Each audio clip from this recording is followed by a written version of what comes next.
Greetings, dear friends. Today in the ALLATRA TV studio, we have the esteemed Igor Mikhailovich Danilov. Greetings. And Jana. Greetings. And Tatiana.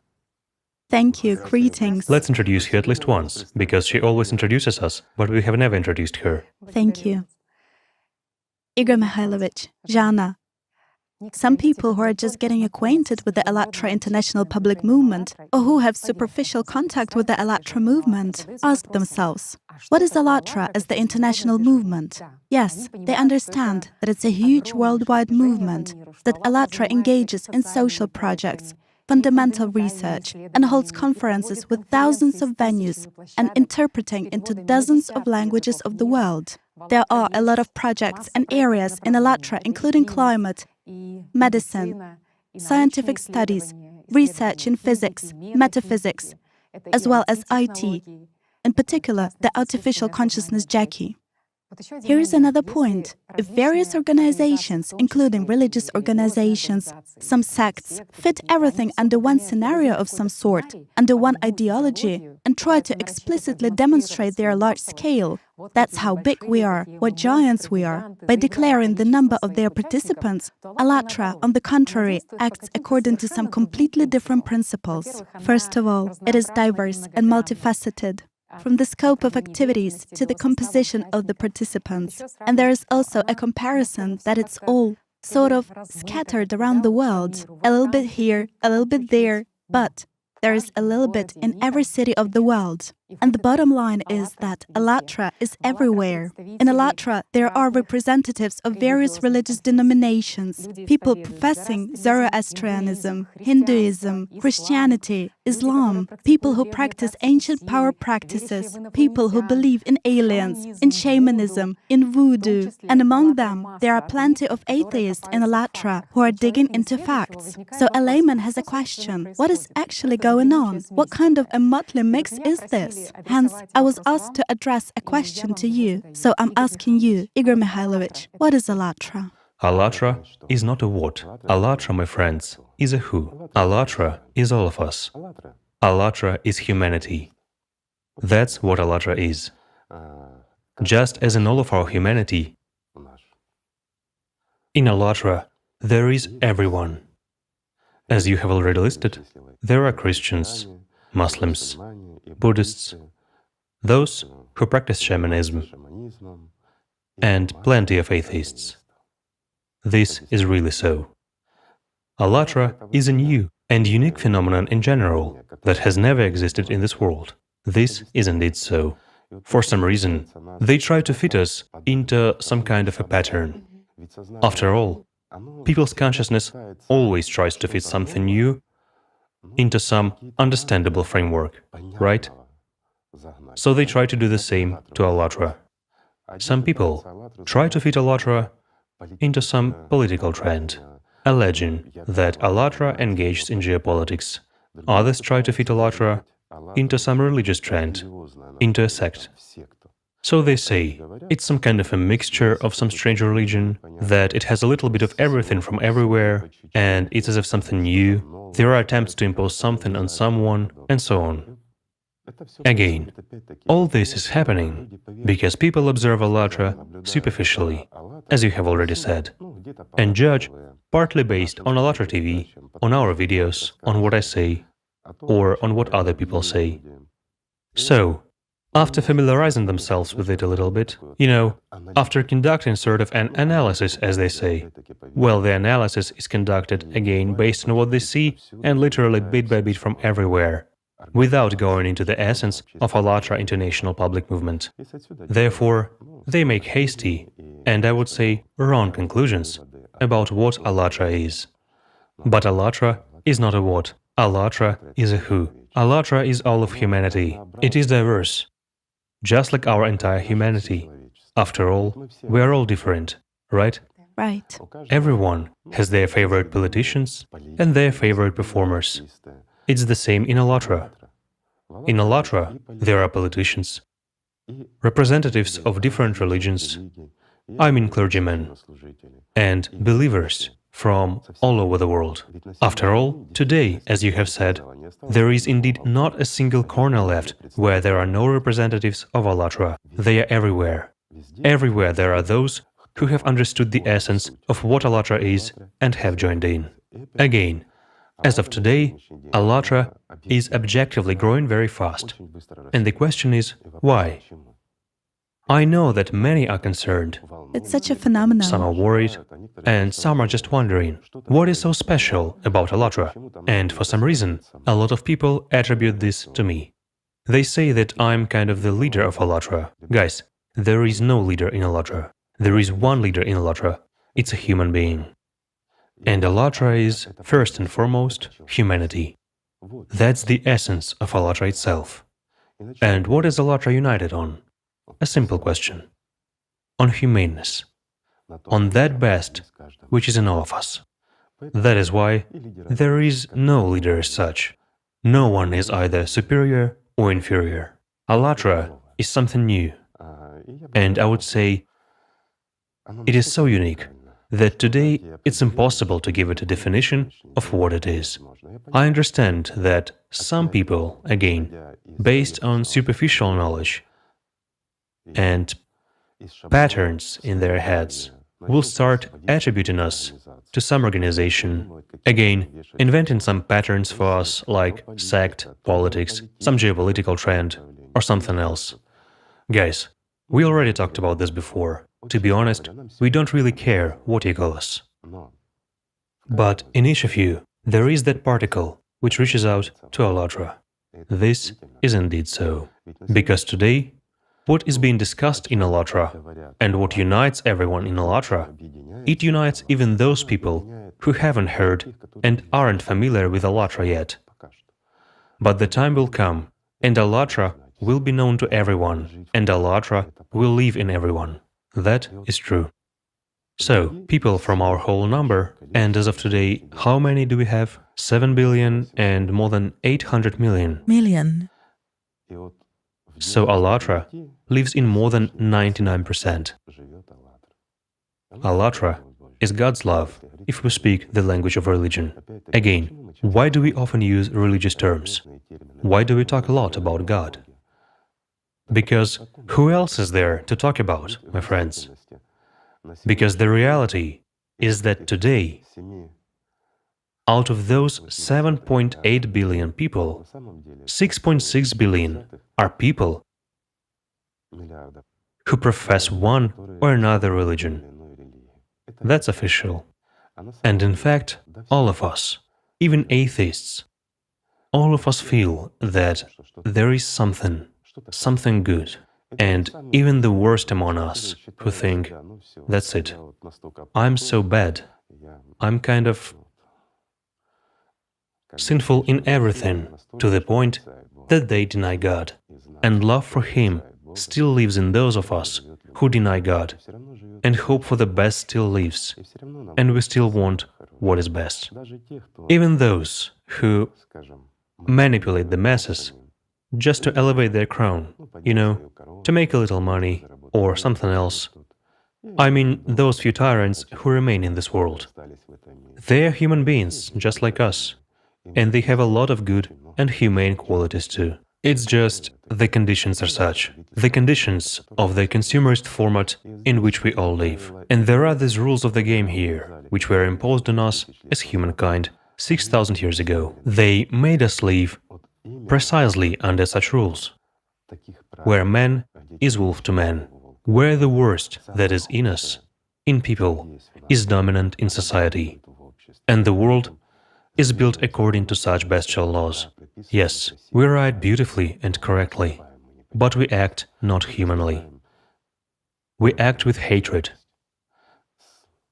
with inhumanity towards each other, while internally, in reality, we seek love, joy, and peace. We all want a good world, a peaceful world, don't we? And this understanding, this best, the best that people have, what is called humaneness, this is what precisely unites people in ALLATRA, and this is what we are united on. In ALLATRA, we have representatives of many different political trends. There are many politicians. There are a lot of politicians in different countries. There are many clergymen of various religions in our international public movement as well. But what unites us? A simple question. It is humaneness that unites us. We are united by what we call love for one another, or God's love. Isn't it so? All of us actually want good things. Everything passes. No matter what we do, no matter how we fight over someone else's territory to take something away from them, no matter how we pursue private, personal interests of some kind, everything will pass. It is clear that the situation itself, the very consumerist format, forces us to be deluded. However, ALLATRA is precisely that pure water which washes off the stupidity of consciousness and which enables every person to breathe deeply and to live with love. To be a human, this is what unites. And the entire secret of ALLATRA is that we do our best. We learn to love each other, despite the fact that we are different. That's what the whole secret is about. Tell me, what is bad about loving each other, about respecting each other? I understand that some people might say, how can I love someone I hate? He is an enemy, and he has come to me. Friends of mine, if we don't learn to love each other, we won't learn to love God either. And if we don't learn to love God, what is the point of this life? In hatred? In filth? In domination? To live like animals?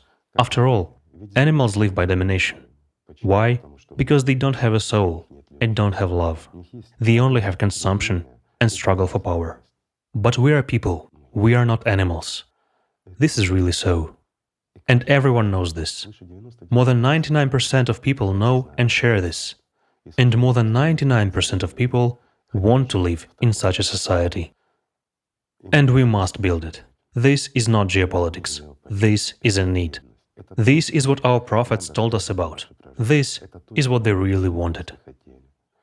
And so we, an enormous mass of people, billions and billions of people, we supposedly live according to the prophets' behests. But in actual fact, no. We don't live according to their behests. We live to the dictation of greed, to the dictation of lies, deception, pridefulness, and everything that is imposed on us by the consumerist format. Isn't it so? Yet, what do we want? We want simplicity. We really want a clear sky, peace in the whole world, love, and respect for each other. We want to travel across the world with no worry, and know that it is our world, not like here is my house, and that's it, while that is my neighbor's house, and I'm not allowed to enter it.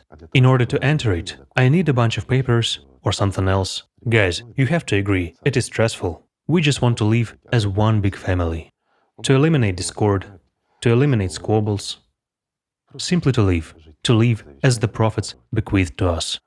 Isn't that right? It is. And this very simple, natural desire to live like humans, to really live according to the behests of our prophets, this is exactly the essence of ALLATRA. And what can we call it? What kind of organization is it? Well, it is simply humanity. You cannot call it otherwise. I would say these very best qualities, the very best qualities of people, this is precisely the crystal lattice of the diamond itself, I would say, which is ALLATRA actually today. Yes, it has numerous facets, but the structure is one: humaneness. Great. I hope I've managed to answer your questions, friends. Igor Mikhailovich, can we eliminate some misunderstandings regarding the movement a bit more and ask you a couple of questions? That's the point. Why do we need misunderstandings? A simple question. Misunderstanding gives rise to conjectures. Some rejection, yes. Of course. For instance, why are some people afraid of ALLATRA or become suspicious, while there are people who look at ALLATRA and they almost like hatred arises in them? Why? A simple question. Just a lack of understanding, first of all. A lack of knowledge and understanding. Yes. Something new always provokes suspicion, while in order to understand what ALLATRA is, one should look at it from the inside, not superficially, not from rumors, but look inside of it yourself. Then you will understand what ALLATRA is. ALLATRA is not some kind of a religious trend, where you will be told what food to get up with and that you should give everything away. This is foolishness, guys. And by what instructions to act? Absolutely right. In ALLATRA, there are no written instructions. There is just one. Love each other and be humans. That's the point. Also, when labels are pinned on ALLATRA, allegedly, ALLATRA believes in aliens. By the way, is this ALLATRA's official position or not? Or ALLATRA speaks about magic, the shadow control project on ALLATRA TV disturbs some people? Of course. Or the fact that Islam is discussed a lot. Is ALLATRA only for Muslims? You know, this question is interesting to me as well. Why? If we have talked, for example, about aliens, then that's it. It's the official position of ALLATRA that believes in aliens. Friends of mine, for you to understand, there are many people in ALLATRA who are really keen on ufology. There are people who saw unexplainable phenomena and understand that aliens actually exist. There are people who laugh at that and don't believe in aliens. Why? Because they themselves haven't encountered them. You know, it's like, I will give a simple example. In Israel, there is the Dead Sea. Do you believe in it? I believe, but I don't know. I haven't been there. I haven't been there either. I haven't checked it personally. I haven't been there and haven't checked it either. So, should I now disbelieve that there is the Dead Sea in Israel? You know, I actually disbelieve that there is the Dead Sea there. Why? Because it is already alive. Fish have appeared there. And this is one of the things predicted in the past. It is actually a bad sign. But the fact remains a fact. That there is even no Dead Sea in Israel anymore. Because life has appeared there. Nonetheless, let's say, the Dead Alive Sea. Should we believe in it or not? We should check. Or should we check? If you doubt, you go ahead and check. You yourself study and then draw conclusions. But when you do it superficially, that's manipulation, banal manipulation, when people begin to solve their problems or simply have no one to vent their anger and inner filth at. So they try, you know, as people do that, to purify themselves, and they pour filth on someone. When they pour it on me, that's fine, guys. What can you do? Such is life. But when they pour it on the entire ALLATRA movement, guys, this is actually entire humanity. How can you? Are you not ashamed of pouring filth on the entire humanity? On yourselves. After all, as of today, and Tatiana is right, ALLATRA is all over the world. The entire humanity is in ALLATRA. And this is important. There are representatives of the entire humanity, of all parties, all religions, representatives of all sciences. Isn't that so? It is. Also, some people try to superficially form their idea of ALLATRA international public movement based on ALLATRA TV. Guys, ALLATRA TV is only one of the little projects of ALLATRA international public movement. And it is impossible to draw any conclusions based on ALLATRA TV. It's just one little project that covers a very small part of what is being done by the participants of ALLATRA international public movement all over the world. This is really so. Again, which ALLATRA TV? We actually have plenty of ALLATRA TV in nearly all languages of the world, in various cities, countries, regions and districts. Based on which ALLATRA TV do people draw conclusions when they watch it? A simple question. In which language? Thank you. Isn't that so? Also, Igor Mikhailovich, there are certainly no analogues of such movement as ALLATRA in the world. And many people really try to figure out this phenomenon of ALLATRA. They understand how quickly growing this movement is. Indeed, as you already answered, people have questions as to what attracts people so much. They say that ALLATRA is like an iceberg. The top is visible, while the major part of what is happening cannot be seen. Of course, there are many questions which you have answered a little bit earlier regarding what attracts people in ALLATRA so much. But they also wonder where ALLATRA's money comes from, because monthly provision for such an organization costs millions and millions of dollars, according to their minimal estimations. What does it mean? Millions and millions. And who counted?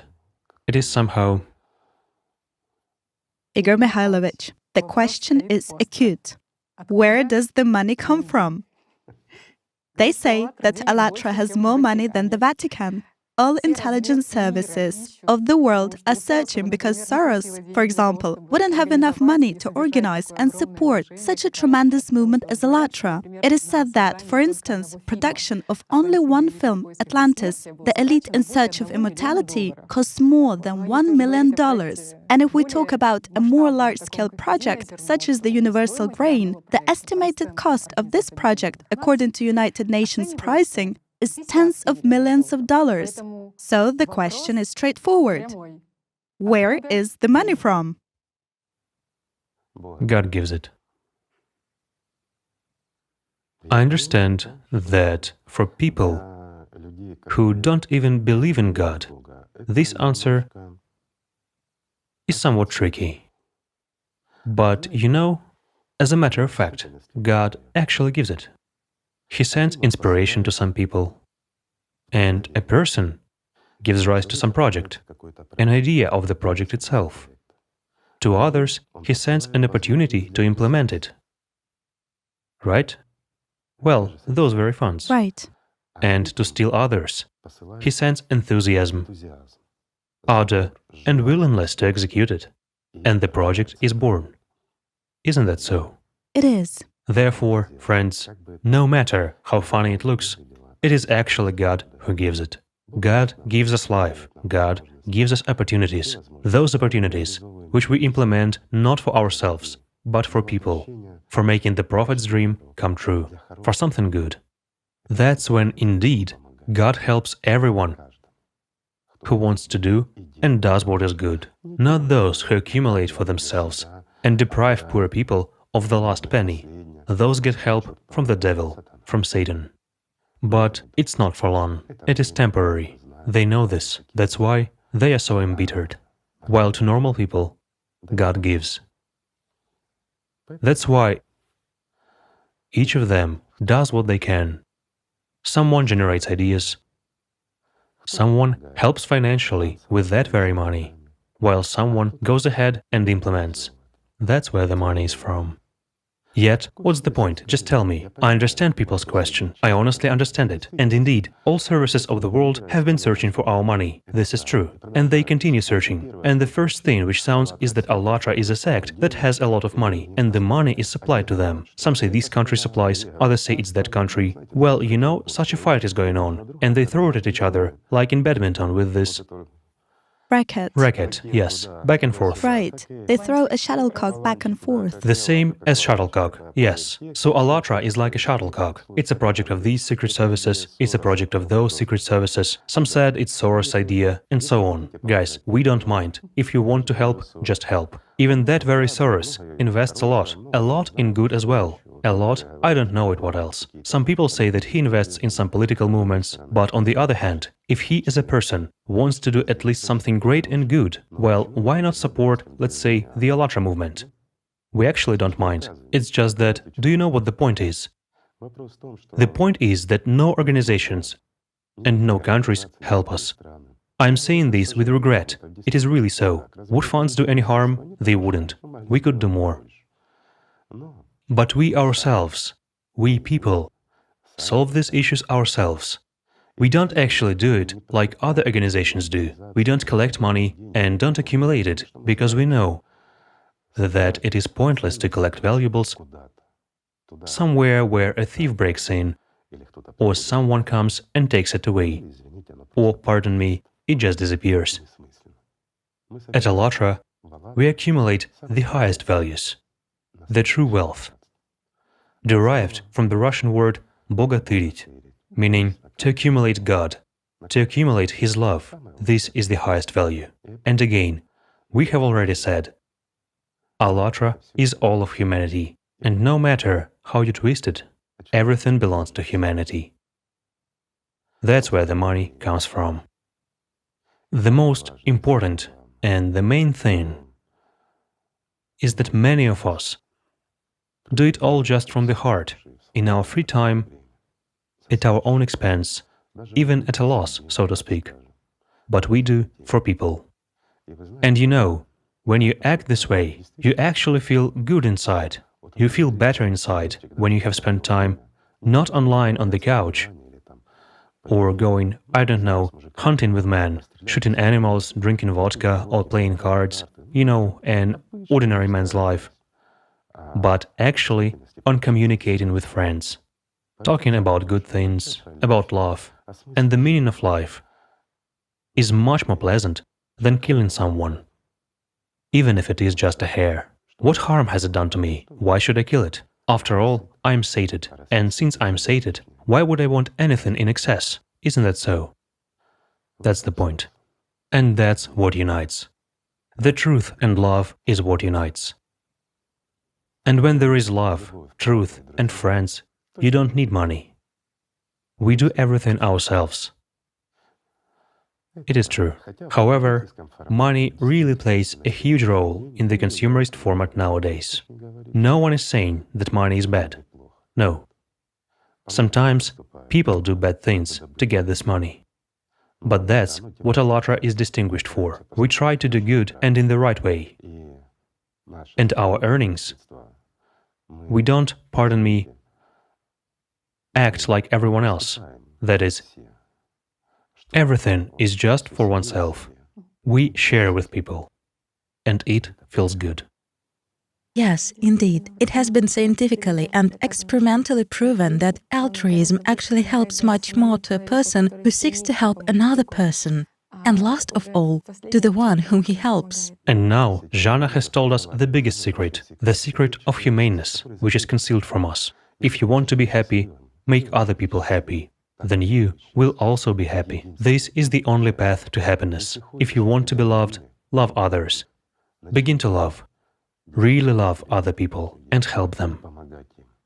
And you will be loved, this is true. No one likes evil, wicked, nasty, greedy and bad people. Yes, some people toady. They envy him if he holds some position or something else in society, as they say. But a person actually lives by hatred. He lives in filth, and he understands this. It makes him even angrier. Well, is it really life when you are angry? When you are afraid of something? When you feel bad? It's not life. Life is joy. Life is love.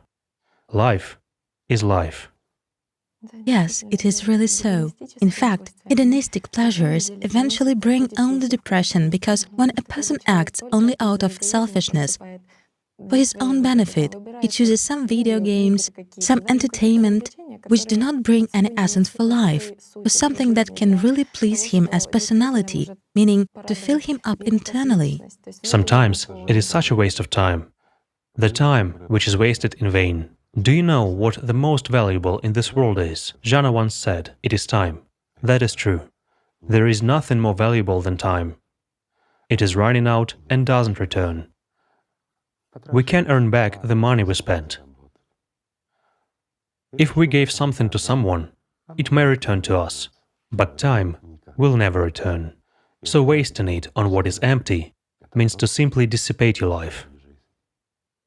When you could do something good at the time, you can do something at least for yourself, can study something new, learn about something you didn't know before, but the most important thing is to help someone, even to talk to people. Some people say, what is a conversation?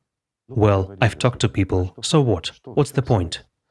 It depends on what you are talking about, my friend. If you talk to people about kindness, about love, if you manage to step over yourself, over your pridefulness and your fear.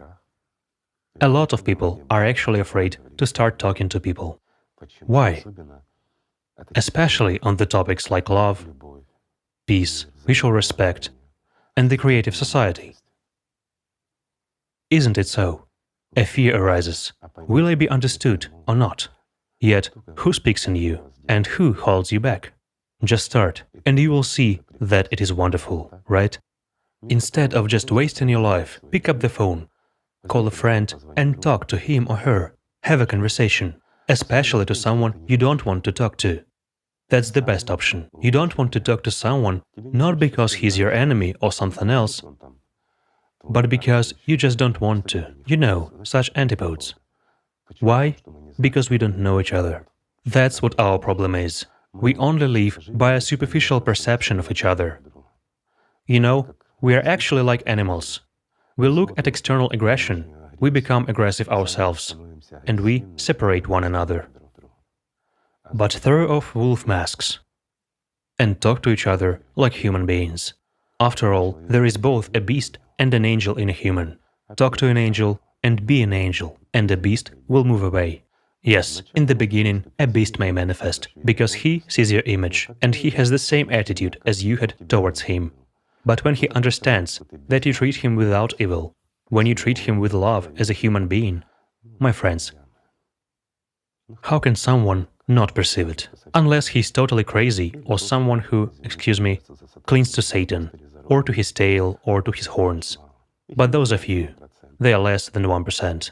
Again, God really gives opportunities to people, but He gives these opportunities so that they use them not for themselves, but for other people.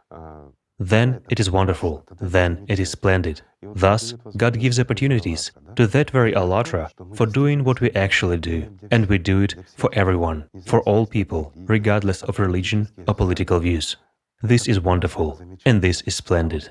And just imagine, let's suppose if our organization became like other organizations. For instance, our international public movement would start engaging in profiteering, building factories, buying ships. Well, then this ALLATRA wouldn't be worth a dime, right?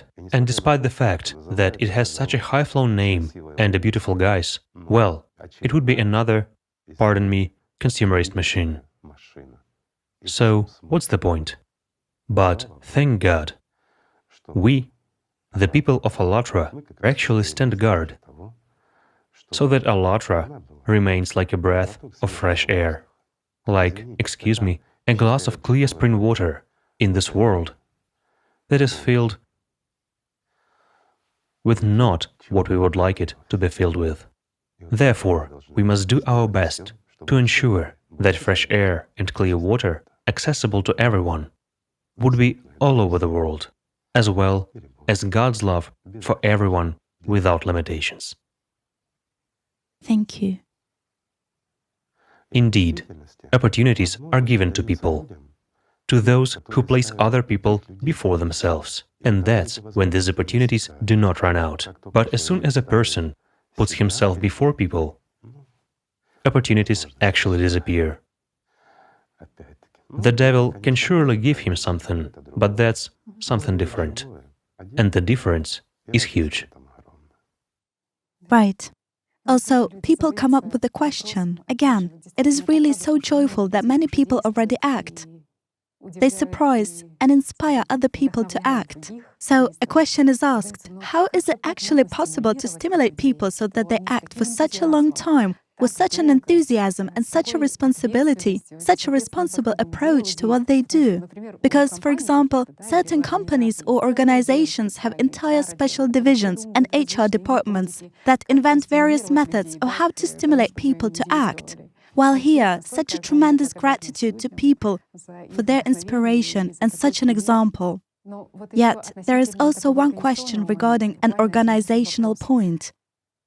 In large corporations, everything usually boils down to a certain individual, to one owner of some kind. So people wonder, as for ALLATRA International Public Movement, it is so multifaceted and multivectored. How can one person rule this entire gigantic structure? Just name this person for me.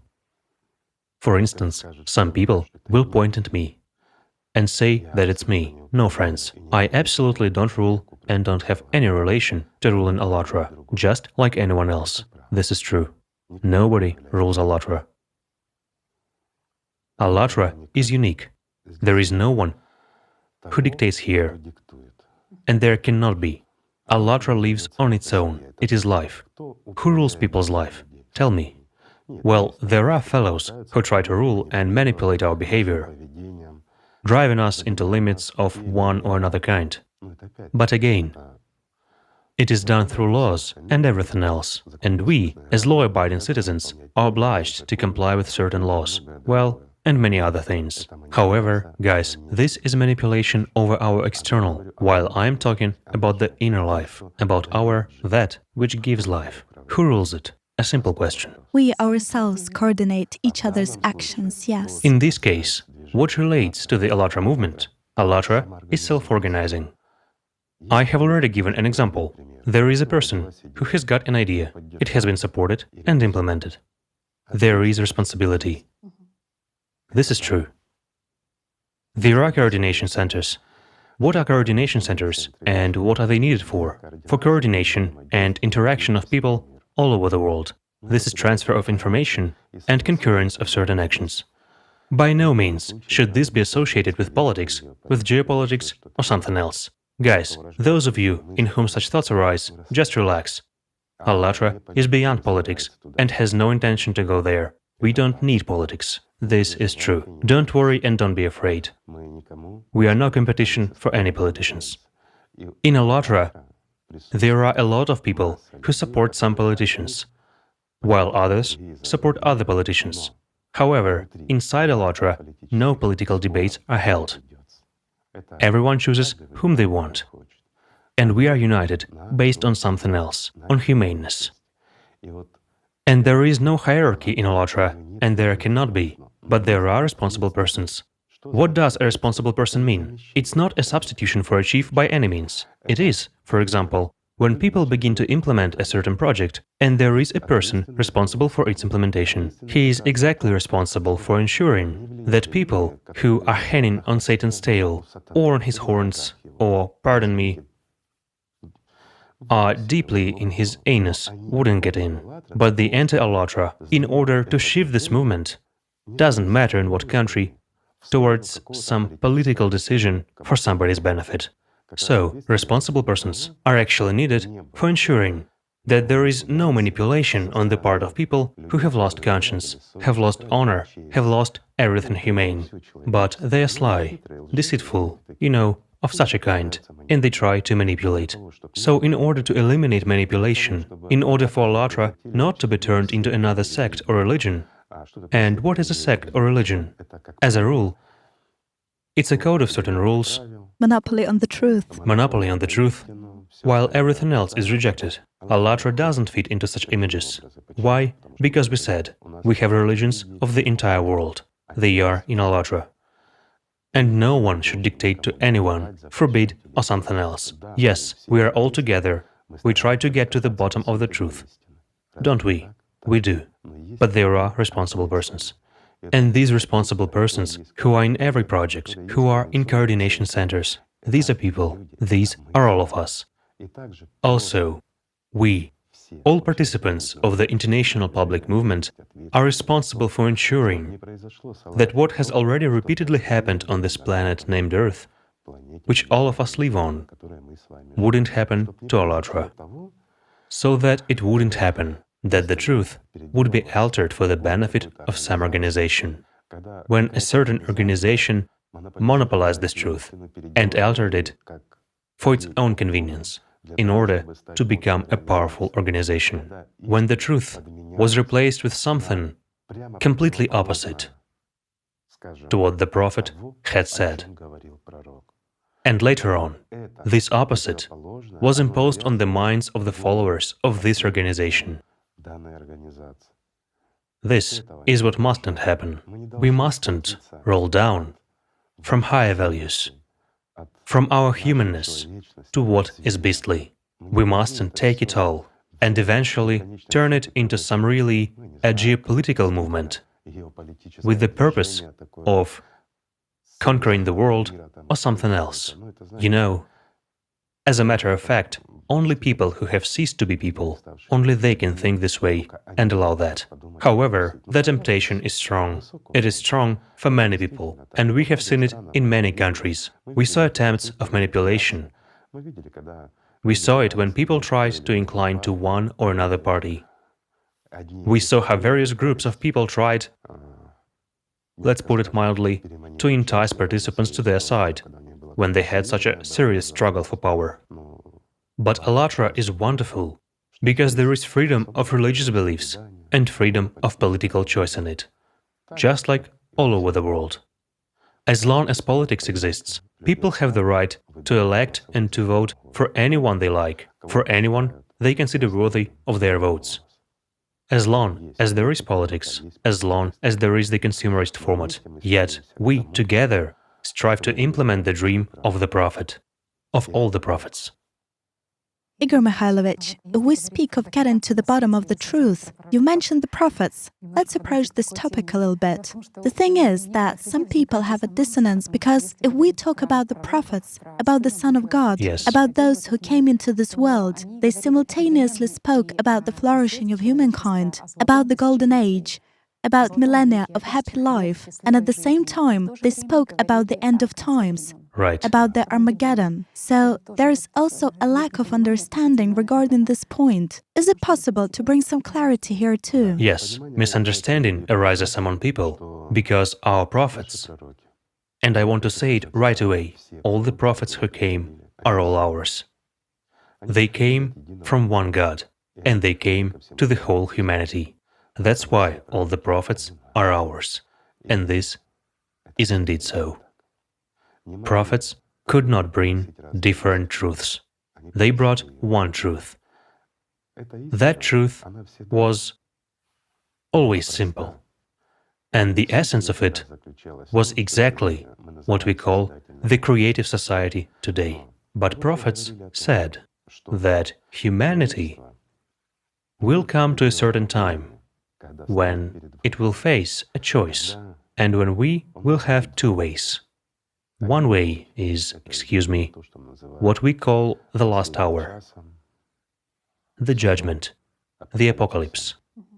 And the second one is millennia Of life. of a happy life, like in paradise or golden millennia. Yes. These are the two ways. At this point, a dissonance arose among many people, among those who studied and actually tried to understand one or another religion, and both ways are mentioned, both the good and the bad one. So a question arises here. Why is there what leads to death, the bad?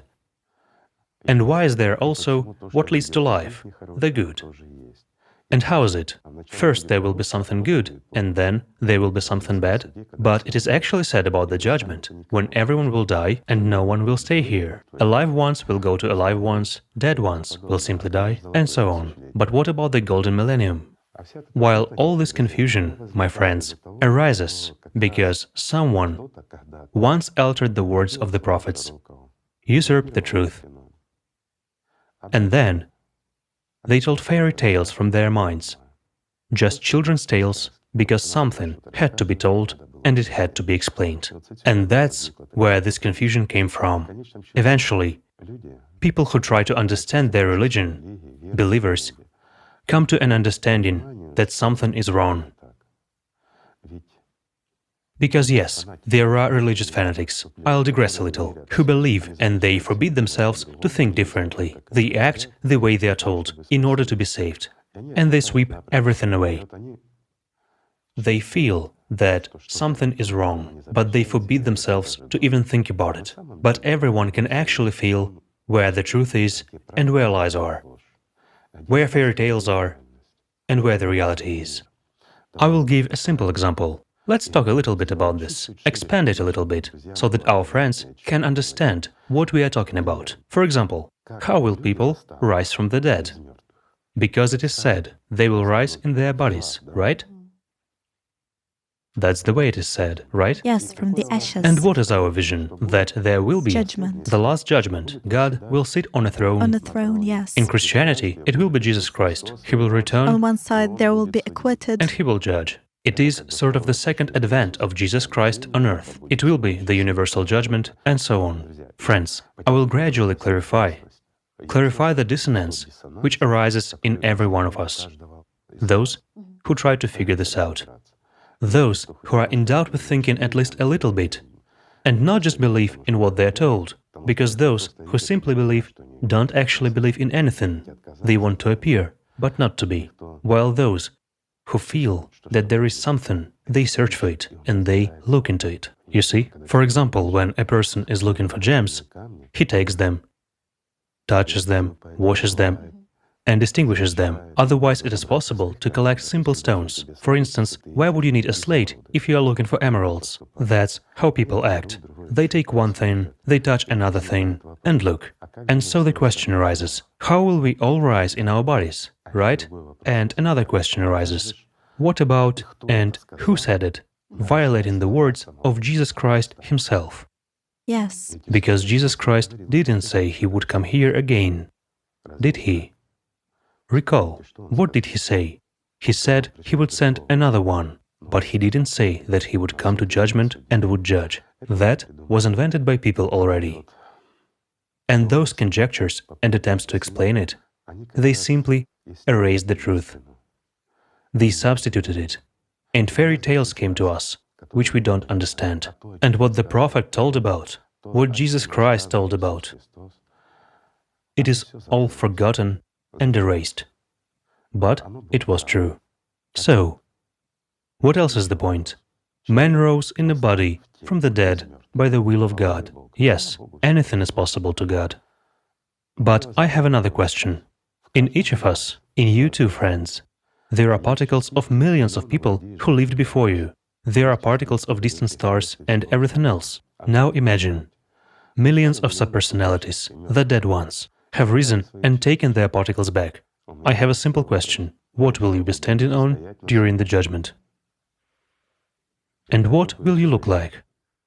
Or does God have to make something different? While it is said, you will rise from your ashes, right? Yes. You shall turn into ashes, you shall rise from ashes, meaning, what is mine must return to me. Clearly, particles do not disappear. Friends, yes, I understand. Some of them live for a short period of time, while others live and exist for a very long time. Therefore, they don't vanish anywhere. And in us, in our bodies, there are masses of bodies of other people, animals, creatures, and everything else. Igor Mikhailovich, you have touched upon such an interesting topic of Judgment Day, because there are so many misunderstandings. Indeed, there are many misunderstandings. We are trying to figure out what is wrong here and why. Do you know what else I want to say? My friends, the after-death fate is precisely a tool for speculation used by all religious organizations. The greatest speculation occurs exactly on this aspect of the after-death fate. However, people did know about this, and they knew it not so long ago. But afterwards, it all became altered, concealed, and usurped by organizations, sort of, you cannot come to God without an intermediary, and so forth.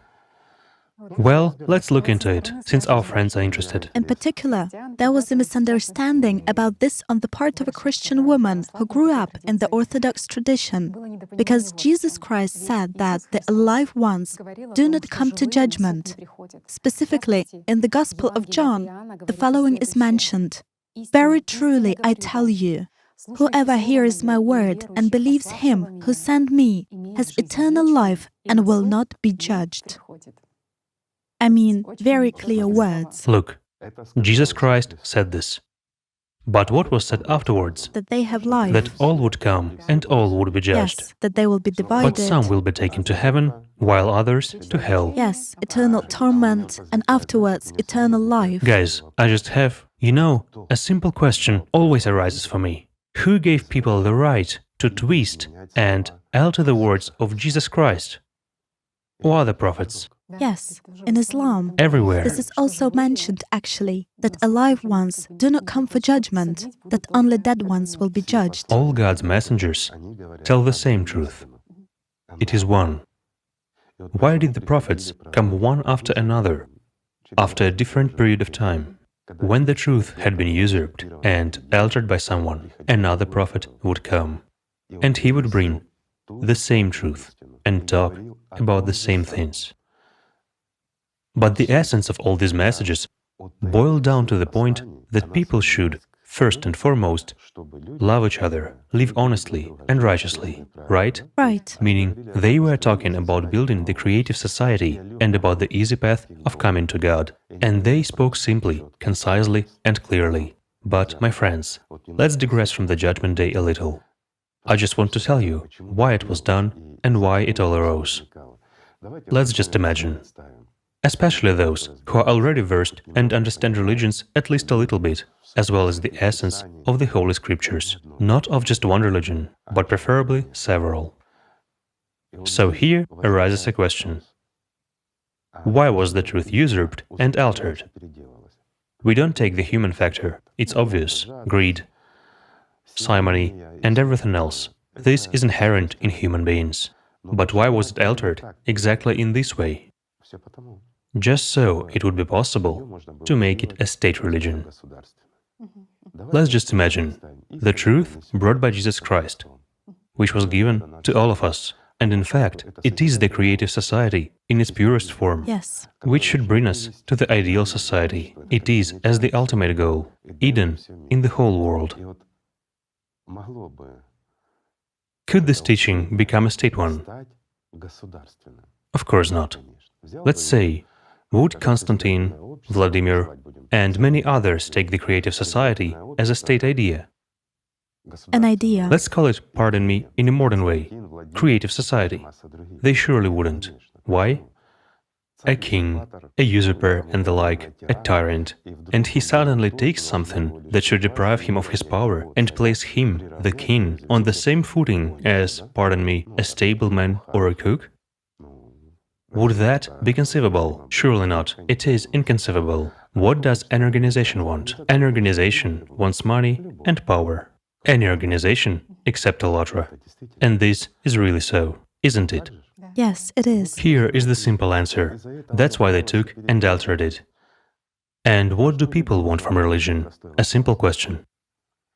Well, Life. life. To live after death. Yes, some kind of guarantee. Because all of us, people, we feel that life in the body doesn't end at the moment of death of the physical body. And life in the body is temporary. We all feel and understand this. Almost all of us, except for maybe a very, very small number of people who are already, excuse me, really deep in Satan's anus. Those no longer feel anything. They got sucked down? No, digested. Right. What is also interesting is that, speaking about resurrection in general, when Jesus spoke, he said, "I am the resurrection and the life." Yes. It was precisely said about spiritual resurrection. Certainly. Basically, about the fact that people who are asleep, who are dead, who are callous to the truth, to this God's love, Who are dead during their are lifetime. dead during their lifetime. And precisely through him they gain life. This life is revived in them. And when he said I, it is actually him. He is a representative of the spiritual world. Only through the spiritual world, only through it, only through love. Did he really say that you will come to God through hatred, worship, slavery, or obedience? Was there anything like that? Was there or not? There wasn't. Through hierarchy, through something else. But what will a person come through? Of course not. You know, there is such a point. In fact, Jesus always said that it is possible to get saved only through love. But then already... But did he say, Tatiana? Why I address Tatiana? She's knowledgeable in Orthodoxy, in Christianity. That's why I am asking her such questions. Did he say that one should be afraid of God? Of course not. And did he say that people are God's slaves? They are free, they are friends. What did he say? I no longer call you slaves, Yes. right? Now I have called you friends. Yes, and you will not be slaves. Why? Those who love Christ, who love the spiritual world, become friends. They become a united world. And we can be slaves only to Satan. Isn't that so? It is. We cannot be slaves to God. This is wrong. But for an organization, this is acceptable. For an organization, it is necessary that we would be slaves, that we would fear God. Why? If we fear God, we fear His mediators. For instance, if we are afraid of a tyrant, we are afraid of his representatives as well. Why? Because representatives represent the tyrant, and they can do to us whatever they want. Right? Everything is very simple. The alive was covered with the dead. Or let's take a simpler point. Yes. Did Jesus Christ say that there should be a hierarchy, power, or something else? What did he say? What did he talk about? That all brothers are equal, inequality. And nobody should be superior or inferior among you, right? Or inferior, yes. Isn't this what Jesus Christ said? So, where have the words appeared, in the Bible, that the entire power is from God, my friends? Did Jesus Christ actually say that the entire power is from God? Oh, it's such an acute subject, yes. It is not really acute. It is a proper subject. Hence, if we have endowed somebody with power, while we endow someone with power, pardon me, sometimes by our choice, sometimes by foolishness, and the one whom we endowed with power becomes a tyrant, he starts usurping us. Should we agree with this and live to his tune, because God gave him power over us? But this is actually our choice. We are responsible for the one whom we begot, aren't we? What does God have to do with that? Right. For me, this concept is closer as well, that authorities exactly reflect Of course. that state of society and that moral choice which is there. After all, everything that is inhuman and everything that leads to death belongs to Satan. Everything that gives life eternal, everything that begets love and gives joy in this world belongs to the spiritual world. Isn't that so? It is. Everything is simply divided. There is, pardon me, what is white and beautiful, and there is what is black and dead. Everything is simple. But unfortunately, everything is altered. Everything is distorted.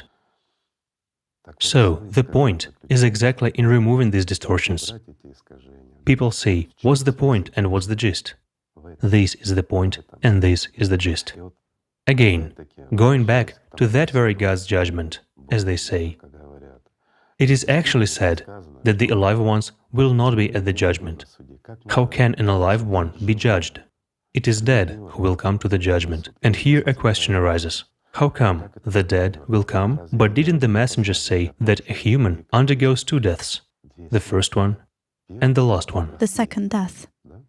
But the alive ones do not die. Didn't the messengers say They did. that an alive one doesn't die? He ascends to God. Isn't that so? It is. Precisely in the revelation of John the theologian, it is said in an interesting way that death and hell gave up their dead. Death and hell, yes. They were thrown into the lake of fire. That's how the second death came. This is certainly such a... Of course. It is impressive. It's impressive, yes. Going back to Christianity again, I also like how people are forced to believe in resurrection in bodies there. Remember such a point, that if we deny that at God's judgment we shall rise in our bodies, Yes. hence we deny that Jesus Christ rose in his own body after death, right? Right. Hence, we deny what? Then we deny Christ, and then we deny God as well. Isn't this what is said? Yes, exactly, such a chain. Right, but let's look at this logically. Pardon me. We are actually slightly educated people. We read a little bit and we understand a little bit, don't we? Jesus Christ was in his own body after 3 days. He was in his own body and showed fresh wounds to his disciples, didn't he? So, resuscitation had taken place, speaking modern language. But later on, manipulating this point, they explained to us that we will be just like Jesus Christ. Yet, what if a person died 5,000 years ago, for example? From his body, it all has already been mixed in us. How is that possible? And here, reasonable people, have a dissonance in their heads, right? What kind of fairy tales, yes. But these are fairy tales. Fairy tales from people who were far from Jesus Christ, who didn't listen to him and didn't share what he had brought. They didn't live by this. They only wanted power. They only wanted money and glory. It's all they strove for. While Jesus Christ didn't want either money or glory. He brought the truth and gave it to people. And he said that you should be equal. No one should be either superior or inferior. And you should love each other, my friends. Then everything will be fine. Isn't that so? It is. Also, regarding resurrection in this body, you mentioned Paul's words. And really, I'll put it this way, the architect of this doctrine of resurrection in the body is actually Paul, who systematized and collected it all. And already after him, in the 2nd, 3rd, and 4th centuries, more details were added to these stories about resurrection in a body. And they say what is actually heard today. What is the purpose of this resurrection in the body? They say that the body took part in the creation of sin. So it is not only the soul that has to be answerable, but the body must suffer as well. Do you know why they say that? Because they don't know the essence. The truth has reached us, and it goes from ancient times. There is a body, and the body must be alive, and the dead one will rise in the body. So how? How to explain this? You cannot take it away, because it will happen, that's a fact, and it has been talked about. And they cannot explain it. So these architects of fairy tales start these different, Stories. well, we can call them stories too. But I like it very much. I'd like to share some lines from the Bible, where it is said about the end times. All the arrogant and every evildoer will be stubble, and the day that is coming will set them on fire. But for you who revere my name, the Sun of Righteousness will rise with healing in its wings, and you will go out and frolic like well-fed calves. But I would certainly like to quote now the non-synodal translation. It's again distortion. Yes, It's actually distortion and a lie. My friends, here it is from Malachi, I guess, isn't it? Yes. Yes. So the distortions here are substantial, which change everything. It seems to be a trifle. Read it again. Listen carefully, friends. but for you who revere my name, the Sun of Righteousness will rise with healing in its wings, and you will go out and frolic like well-fed calves. Well, my friends, Tatiana will read it now the way it actually sounded, and not the way it was altered. Why do I say that? Because a great essence has been altered. Listen carefully now. I would like to read exactly the key points based on the Septuagint translation, which is close in meaning to the Church Slavonic translation. Shall the Sun of Righteousness arise, and healing shall be in his wings, and you shall go forth and bound as young calves let loose from bonds. Is there a difference? A great one. A huge one. And you know what's funny? Those who are in ALLATRA and understand it indeed, they got it. But if someone just listens about ALLATRA, they don't know what it is. The sun with wings that will rid of bonds. Absolutely right. It will not change anything for them. And you see how important it is to know the essence and to understand. And the value of ALLATRA movement itself is that we, all together, all of humanity, are nevertheless get into the essence. We are looking for that essence. After all, the sun with wings is ALLATRA. This is what has been symbolically portrayed. The ALLATRA sign Yes. means God's love.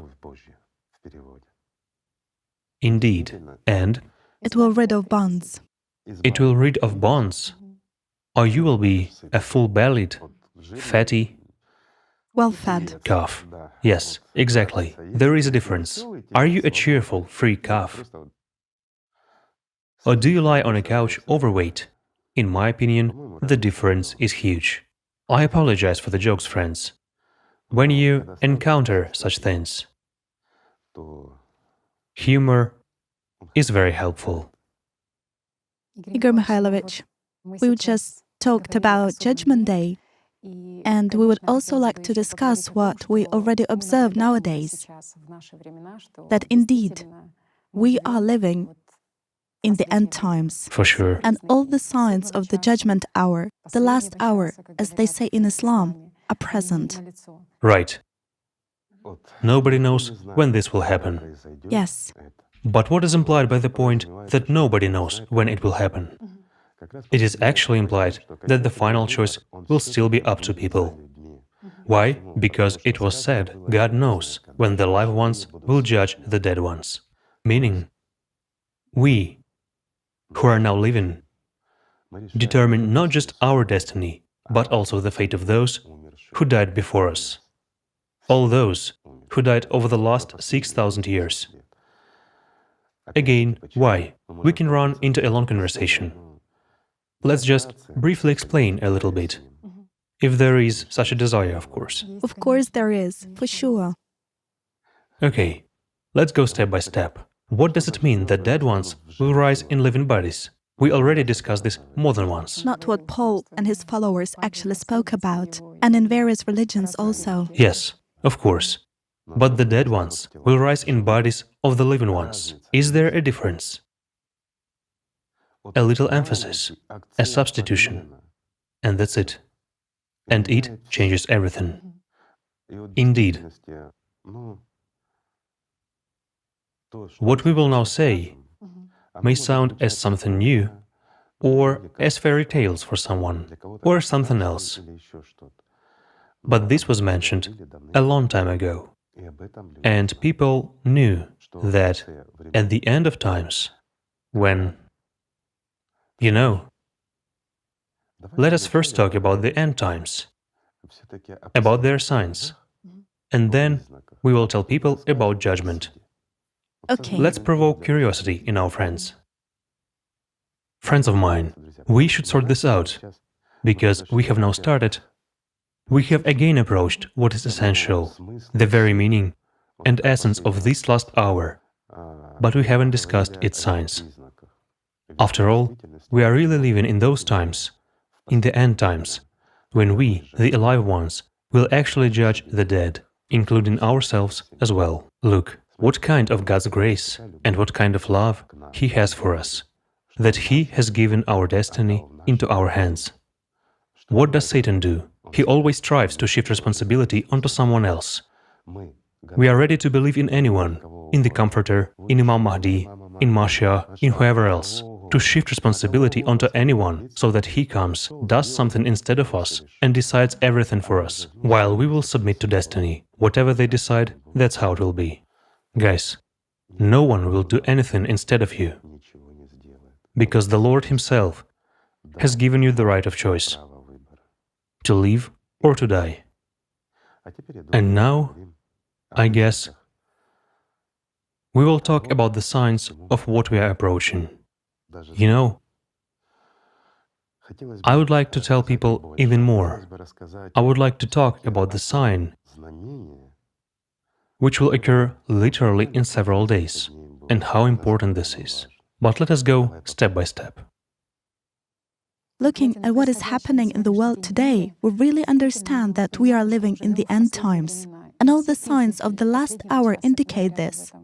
For it was said, particularly in Islam, that the messenger warned that Judgment Day will not come until there are many earthquakes. It was said that there will be a pestilence that will mow you down like cattle. And here, in particular, there is an interesting point. It was said that there will be an epidemic which will destroy you, like the disease Quas al-Ghanam destroys beasts. So what is interesting is that this Quas disease affects an animal's upper respiratory tract. And I think true Muslims understand perfectly well what's going on in our world right now. It is also interesting that once you said in the videos that there will be such disasters on earth, that the living people will envy the dead. That's right. Indeed, one of the signs of the judgment hour which the Prophet Muhammad pointed out is that a man, when passing by a grave of someone, will say, "Would that I were in his place."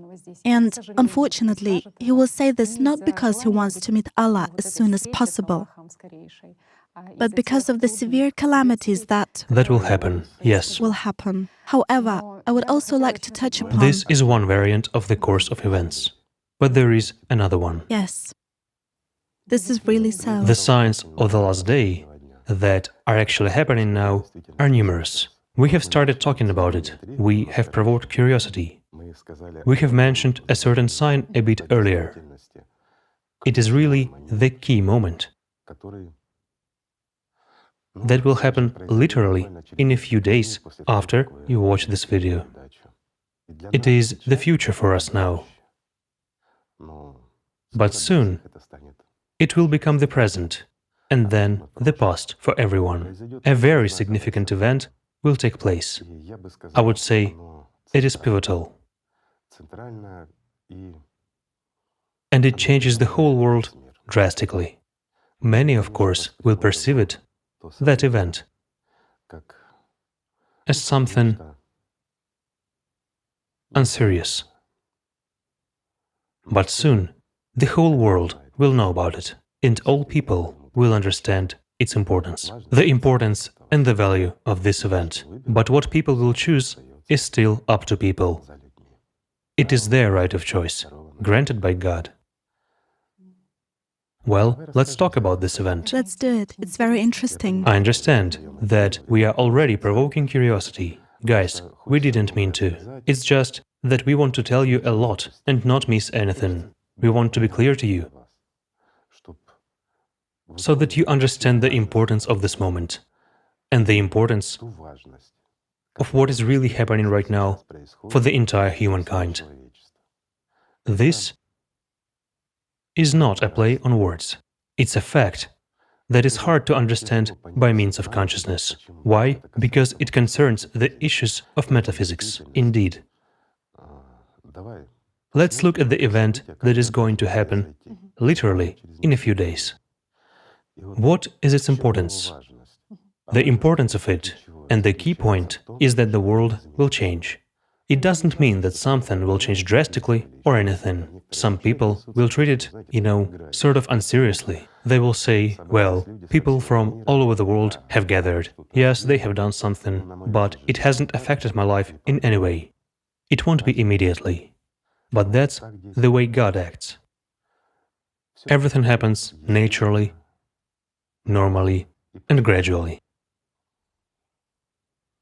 The only thing that can happen immediately and quickly concerns a different event that might happen by people's choice. But it will not happen instantaneously either. Everything will collapse slowly and gradually, and so forth. This is not fear-mongering. This is what our prophets talked about when they spoke of a different course of events that will happen according to people's choice and will. And it can really happen by people's choice, either something good or something bad. However, the pivotal point in all of this is this very event. This event is something that was mentioned by the greatest of the prophets, our all-human prophet, the last prophet, who in the same way should be a sign for all religions, and should be precisely the sign. Why? Because in the primordial meaning, a sign carries in itself the essence of an event. In the same way, the last prophet is the essence of all events to come. And look, it's interesting that he was talking about our times. Back then, he was talking about what is happening now. Many centuries ago. This man knew and saw something that representatives of all humankind will implement into reality literally in a few days. How could he know that? A simple question. In no way but from God. This is the ultimate proof of his greatness, of him being the best among people, who really was and remains the best among people. He was the one whom God himself chose. This is very significant, and he is our all-human prophet. So he said that the time will come when the Quran and all religions will be purified. What does it mean? It means that all people from all over the world will gather, but it doesn't mean that they will gather. It is extremely difficult to gather all people in one place. But there will be representatives of all humanity, and they will ensure purification. What is the essence of this purification? The essence is simple. Do you know what its simplicity is about? I'll try to explain it simply, precisely, and clearly. There is God. God is one. And there are his messengers, who are bringing one truth. God cannot have different truths. He is God. And he always tells the truth. And this truth concerned us, people, how we can achieve that all of us as humanity become spiritually free, so that all of us gain life not only after the death of our bodies, but already during lifetime, so that we live here on our planet like in heaven. Right?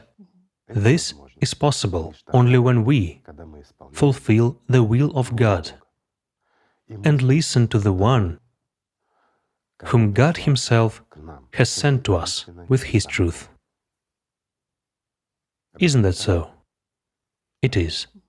However, Shaitan has changed this truth through his puppets, through his slaves. You cannot call them otherwise. And we started listening to a mass of dead people. Why dead people? I'll explain. Because an alive person is the one who loves God, who actually lives by the spiritual world, with love for God, and he will never dare change for his own benefit anything of what God has sent. While those who change the truth cannot be with God. But they have equated themselves to the messengers, put themselves at the same level with the prophet himself. And they tried. Well, not just tried, but actually did it. They altered his words for their own benefit, interpreting what they themselves did not understand. Thus, we got lots of various stories from dead people, and the complicated and altered truth, which had been brought by the prophet himself. Isn't that so? It is. So, the point is that we must return solely to the words of the prophet. We must listen to that truth which God has sent, while everything else and all mediators are not needed. A little earlier, Tatiana and I talked about simple substitutions. Just recall, my friends, that Jesus Christ said that all of us should be equal, no one should be superior or inferior, and we should all love each other. Later on, dead people said that all power is from God, and other dead people said that there is a hierarchy both in heaven and on earth. Isn't this an alteration? Isn't this a distortion of the truth? So, people will tell the truth. And the truth is simple. They will gather and simply say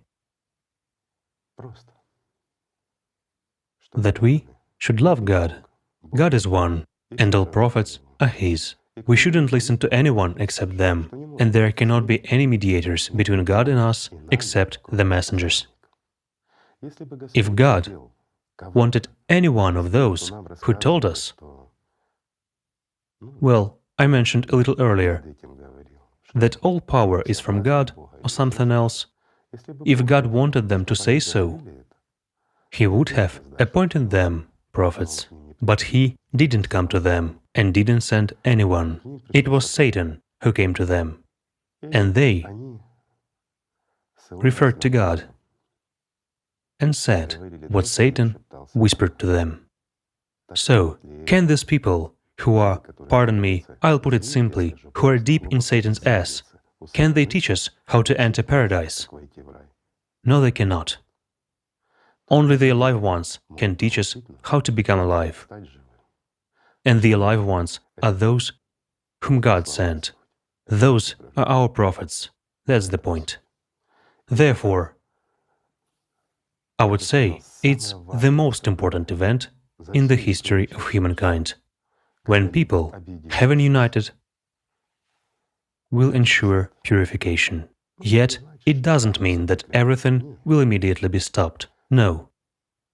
But everything will progress towards that, and everything will change, and the world will change quite rapidly. In which direction, it will be up to us who are living now. Why else is this event so important? Because it will take place when everyone on earth will be chosen. Chosen for this very time when everyone, both the living and the dead, will be facing this event. What does it mean? All the living and the dead, how can they participate in this? Perhaps we should talk about this too, because it directly concerns Judgment Day as well, as many other speculative issues in which people have been deluded for the last thousands of years and do not find a solution to them. In fact, a human being is the bearer of both hell and the gate of heaven. Each of you, my friends, is a bearer of hell and the gate of heaven. You should remember this. This is really so. Igor Mikhailovich, you said that every person is the chosen one, because there is an understanding that many people say that there is one chosen people or another chosen people, that they have certain privileges, or perhaps they have some kind of a mission. Again, why did they say the chosen people? For example, a prophet came, but he came to a certain people. Why? A prophet is a person. God's messenger in a human body. He cannot come into the dead world in the image of an alive one. No, it is impossible, because this world of ours, it... Do you remember, my friends? I'll go back to Tatiana's chamomile with the bug and the beetle that came to visit it. Remember? Well, to that world, to the world of that chamomile, bug and beetle, we can only come in some kind of an image too, right? Can we, in our bodies, as we are, come to that fantasy, Tatiana's fantasy, which lives in the heads of all of us? Well, those who heard about this from previous videos. It's the same here. The alive ones cannot come into the world of the dead in the alive image. I'm sorry. This world would disappear if they came in that image. They come in bodies similar to ours, just like all of us, humans. But they bring the truth, and they give it to us. And then the responsibility becomes ours, right? Is that people, which a prophet came to, really chosen, compared to others? No. Responsibility, yes. But chosenness, he actually came to everyone, to the entire humanity. A prophet cannot simultaneously come to every person. Then the number of our people should at least be doubled. This is true. And again, there exist certain laws, according to which a body has to emerge. It has to grow up, and a certain time should pass before a prophet will start speaking. There are certain laws here as well. The same is in this case. We are all chosen nowadays, because all of us who are currently living are those who are living in the end times. We are those who will witness the greatness of the last prophet. This is a really significant event, and all of us are chosen because we live in this time, while the responsible ones are exactly the ALLATRA people. It is the sun with wings. This is certainly remarkable information in the good sense. It is. In fact, that every person who is living on the planet is chosen. Yet, is there actually an explanation to this? How have we all been gathered here? Of course, there is an explanation. There are explanations, and there are laws of physics. Well, not quite. Not our physics. No. So far we are... There are laws of physics which can explain this. I understand that we can enter into an argument, but only Satan argues, excuse me. And it's somehow futile to argue with Satan's slaves. It's not my lot to argue with Satan. Clear. But there are laws that determine why we're here.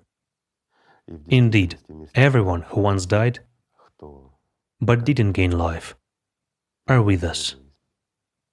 And here, a very interesting thing begins. I understand that for some people it sounds like something new, and they're like, what does it mean together with us, and so on. From time immemorial there was knowledge about subpersonalities, those who get into hell. Subsequently, there were lots of alterations, a story about the after-death fate, about those who get into hell, and so on. We already talked about subpersonalities, and we talked about them more than once, where they are, who they are, and how they are. And you know, the paradox is that a lot of people feel and understand, regarding those very subpersonalities, that this is true. But consciousness begins to argue. Why? Because there are mindsets. We have to be somewhere, in some place. This place should be allocated somewhere. Where? On what planet? After all, dead ones cannot go beyond the Great Sphere, I mean our universe. They cannot go beyond it by any means, because dead ones remain in the world of the dead. They are subtle material structures, but they are material. Hence, they have to beware between that world and this world. There is only one place between that world and this world, pardon me, in our universe. It is next to what every person possesses, next to the soul, and next to his body. Only there. So it turns out that around human souls there is actually a tremendous mass of the dead ones. Until an angel is born, until a person becomes spiritually free, precisely these dead ones accompany the rebirth of, let's say, the soul. It's not reborn, it passes from one body to another and carries with itself the personality of the one who died. Again, what is subpersonality? Subpersonality, well, a lot is actually told. And in these fairy tales of various writers of the past, a lot is told about what subpersonalities experience and how they live. Let's put it simply. It is us, without arms, without legs, and without our bodies, but with our emotions, with an understanding of this world. Yes, we can hear, but we cannot see and cannot feel. Why? Because we feel. Our feelings, I mean, in this case, it means to feel the spiritual world, to feel love, to feel joy, and to feel hope for tomorrow. Subpersonality doesn't have that. For subpersonality, it's an existence in that very hell. It's neither alive nor dead.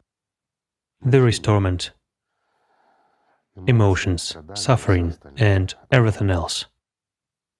But for the dead ones, the second death that was mentioned, thank God, this has been preserved in almost all religions. The second death is much more terrible. And having become a subpersonality, a person is aware, because he still has consciousness, and he is well aware of the situation in which he has found himself. He remembers and experiences every day of his life billions of times. He realizes that he could have changed something, but he won't be able to anymore. Every moment he waits for the final death, and it is very scary for them. What does death mean for a subpersonality? It would seem that death for a dead person shouldn't be scary. It is scary. It is very scary. It is scary because any existence stops,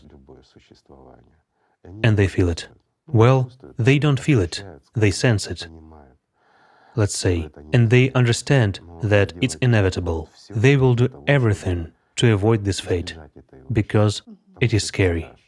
Those who say that they are not afraid of death are boasting and lying. You know, it's like when a person is sentenced to be shot. He says, I am not afraid of death. But when he finally hears that it is the end, then the bravest one falls into a stupor. There is an expression that the shortest cigarette is the last cigarette. So it turns out that annihilation is not liberation for subpersonality. It is death. It's an even more terrible situation for them. It is death. A dead one cannot gain life. It is unrealistic. Although a lot of legends exist. Well, people deluded themselves and invented those legends to justify at least somehow and give some hope. The state of subpersonality is what we earn during our lifetime. That's why it was said and explained. And people knew and understood that. That's why in the past, I mean more than 6,000 years ago, people used to live according to the laws of God.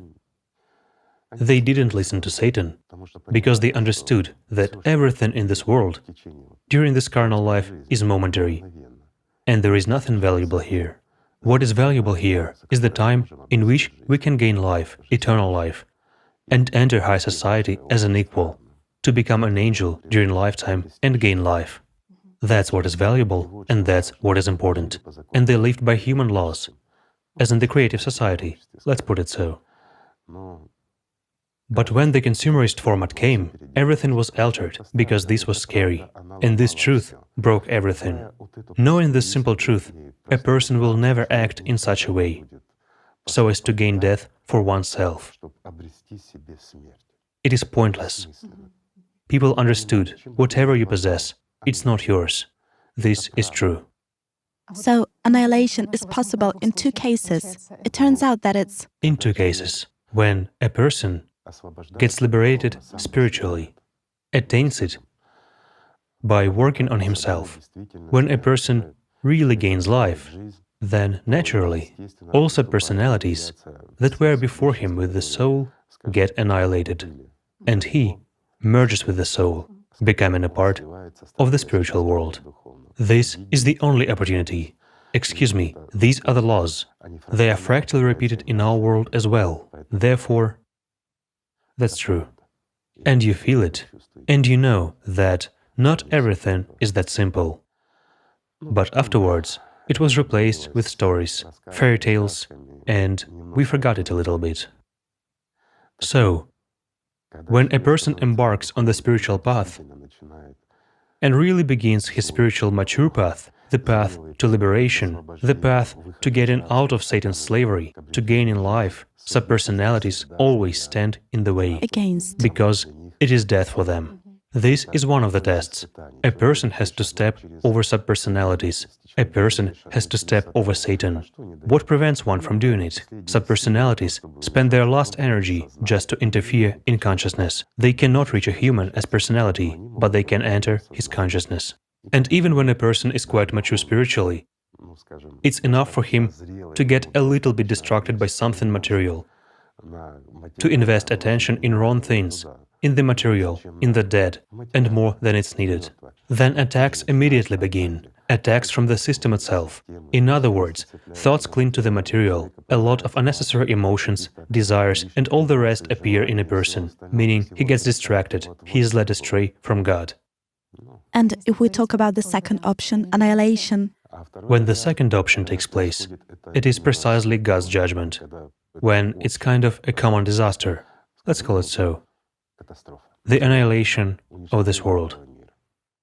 So you've described the first case, how subpersonality actually hinders, how it wants to save at least its temporary existence by hindering personality. And you are now approaching a very significant event, because you and I, excuse me, all of us, have just been talking about the most significant event that was predicted by the greatest of people. So, after this event, the awakening of subpersonalities will actively begin. And the closer we get to the last day, the more active the dead ones will become, and the more they will interfere in the lives of the living ones. That is true. It's not fear-mongering, guys. It's not fairy tales. This is already happening. Why? Just to make it clear, we conducted experiments with the pyramid. If anyone remembers, it was about using symbols and transmitting information at a distance. And this really works. If you haven't seen it, watch it. It is on ALLATRA TV channel. There was one phenomenon that many people discovered, sort of for the first time, but it was actually a natural effect. When, for example, the event took place, transmission of information by the operator on Thursday, but people received information as early as on Tuesday. How could people know In advance. the answer in advance? They wrote it down, and the answer was absolutely correct. It means that time in the material world is linear. In the material world.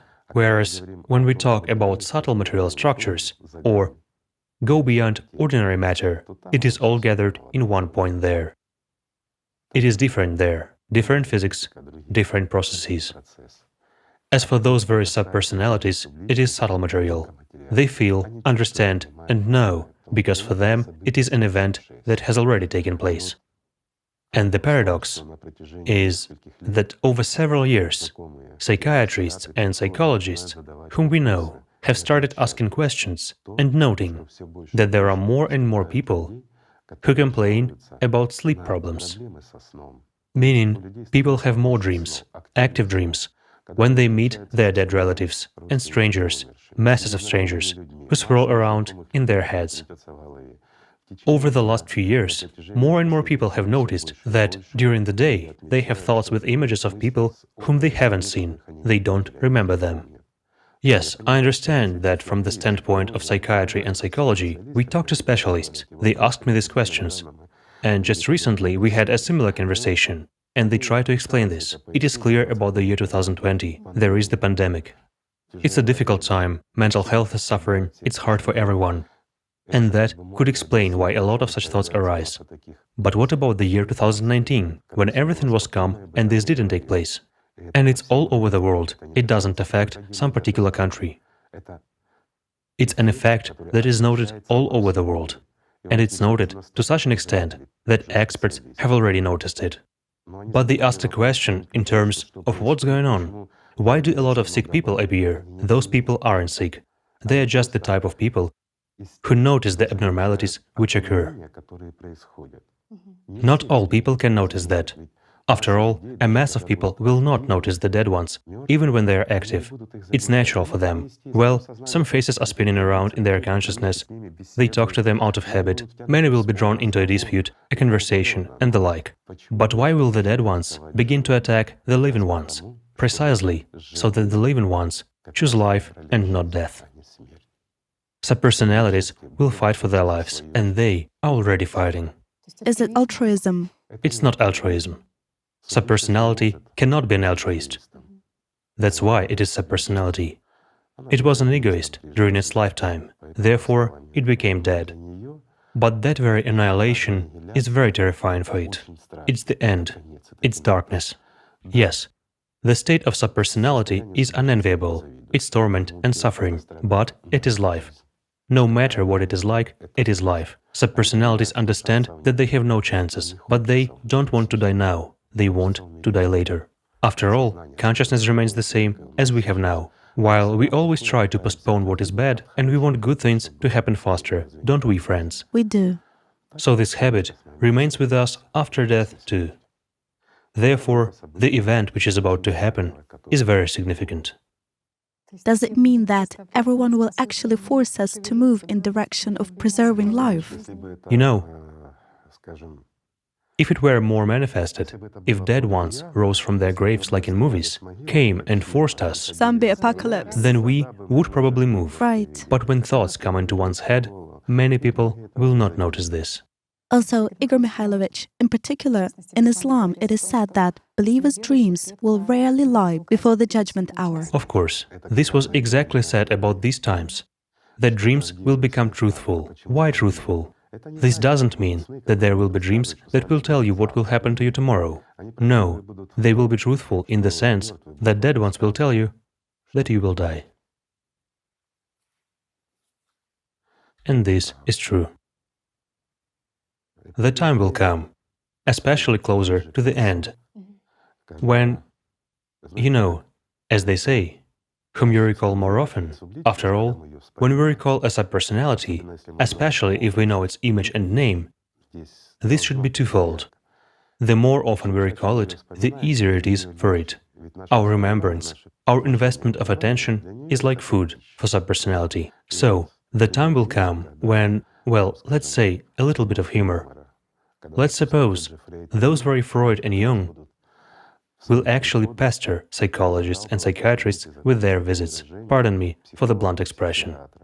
While Isaac will start, Come into scientists. yes, hunting scientists, throwing apples at them in their dreams and in their heads when they're awake. Again, saints will start coming to believers, first as heroes, and then, pardon me, not in regal garments, but in rags and without any nimbuses. That's when believers will also understand that these saints are dead. This will also happen.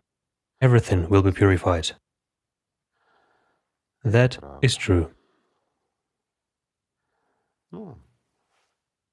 You know, we should still think about good things. Focus on something good and do what is good, while everything begins with our thoughts. Everything begins with those thoughts which we accept and which we implement. That's why even dead ones come. They come into our thoughts. The signs are coming.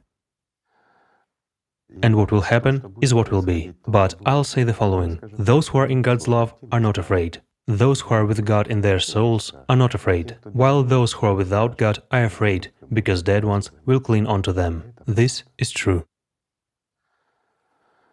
When the dead turns potentially alive ones into dead, the world slides into the abyss.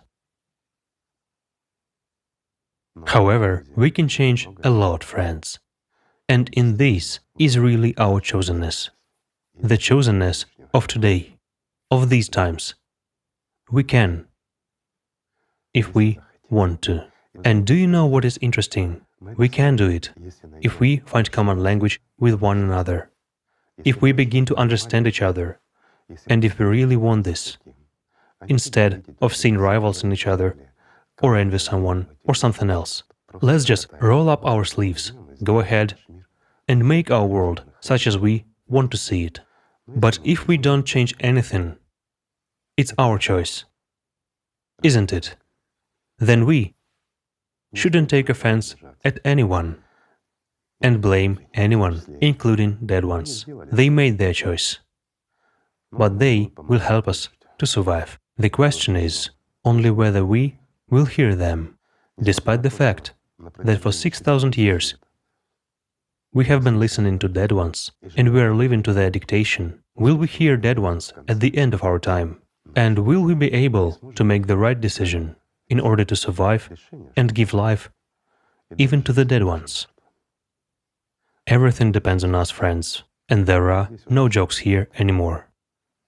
This is life, and no one jokes about life. We won't have a second attempt, and this is also worth thinking about. I liked it very much that at the beginning of our meeting you said that, luckily, no one knows about the day and the hour. This is what Jesus mentioned. Of course. And that there is a chance. We know in Christianity that what is certainly bringing this hour closer is that immorality which is in society. And as a Christian, I have an understanding that the task of every believer, in particular, the task of every Christian, is to do what they can, not just to sit and contemplate everything that is happening, those disasters which are taking place and what is happening in society, but to do their best in order to change something. Yes, to change something and to counteract, at least in some way, the immorality which exists. To postpone the coming of this hour, at least somehow. You know, especially for believers, indeed, people, I would simply like to address you. Let us simply think, if you love God, if you are faithful to Him, really faithful to God, if you are faithful to the Prophet, really faithful to him, then how can you violate his words? How can you violate his behest? There is actually no one between you except the Prophet on the way to the Lord. Isn't that so?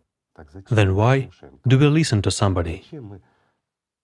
Why do we listen to dead ones when literally in front of us there is the alive Prophet who has reached out his hand to us? Do we take our hands away from the Prophet's stretched hand and grasp at the dead ones, hoping that they will save us? Guys, isn't this funny to you? Igor Mikhailovich, it is so joyful that there are people who really act. A lot of people. And who feel this. And you know, you once said such good words which stayed in my memory, that ALLATRA has done what has not been done for millennia. But isn't that so? Indeed, several days will pass, and this event will take place. Over the last 6,000 years, such a thing didn't happen and couldn't happen. And it is now happening, just because science has developed. And we have technology, thanks to which we can gather. Why? Representatives of the entire humanity can gather in one point and purify the truth. Separating the dead from the alive, and thus liberating the truth. This can only be done by representatives of the entire humanity. This was said by the greatest one among people, wasn't it? It was. How could this be done without technical means? In no way. This is the answer. Why many religions have been standing sternly in the way of science. Many of them, but not Islam. And what is the greatness of the Prophet himself, the last Prophet, the best among people? It's in the fact that he developed science at the time when other religions stood in its way. Why did they stand there? Because they knew that development of science would lead to an event when the truth would become accessible to everyone. And what would they have to do then? Go and work? But what about power? What about, pardon me, soft pillows and warm bathtubs? They actually got used to that. Yet, my friends, these warm bathtubs stand on our shoulders. And I would even say, not on our shoulders. They stand on our coffins. The price of these bathtubs is our life. So, should we be a stand under somebody else's bathtubs? Or should we become equal among the equals and enter high society? A simple question. After all, the choice is up to us. Great. Igor Mikhailovich, you've also touched upon technology. Of course. I just want to say that people shared what they say regarding Prophet Muhammad, that only now our contemporaries can understand Only now. what he was talking about. Only now. As a matter of fact, his words were unclear to people for centuries, while he actually spoke about our times. Right. When science would develop, that's why he contributed to the development of science in all possible ways. In fact, in his time, education became accessible to women, children and everyone. He took care of its development. I'll tell you even more. The whole world knows this, but we continue playing lies. Yes, you once said, and I was struck by that, how many facts are known when scientific discoveries of the past were shamelessly appropriated by people who simply... Yes, they took and translated what had been discovered in Islam hundreds of years before them, didn't they? And now we praise them, forgetting the true authors. Tell me, are we honest or not? We support these lies just like we support these warm bathtubs with liars on our shoulders. One might say, basically, on our coffins. Why do we need this? What's the point? Tell me. So here we have a choice. Will we remain stands under someone else's bathtubs?